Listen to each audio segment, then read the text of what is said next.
Sastāvs Latvijas izlasē. Prasa tālo piespēli iedēs. Nesagaida. Vismaz precīzi to neskaidē. Prokaragos pa trīs un vārtu gums!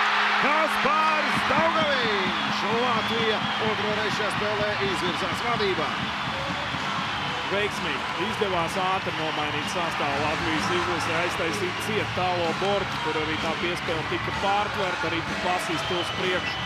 Un tālāk meistarīgi piespēle, ātri piespēle uz Daugaviņu. Daugaviņam arī bija laiks, un tad redzēsim arī visu šo epizodu atkārtojumā. Un Kaspars Daugaviņš ir atgriezies un gūst vārtus šeit Rīgā pie pilnām tribīnēm.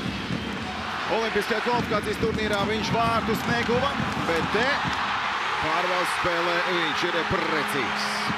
Olimpiskajā kvalifikācijas turnīrā viņam bija 3 piespēles pret Sloveniju, 1 arī pret Ukrainu. Rezultīvas piespēles būs gan Prokorenko, gan arī Ravīnski. Tieši šeit redzam Ravīnskis, tālāk Prokorenkovs un Kaspars Daugaviņš starp kājasargiem raida arī vārtos.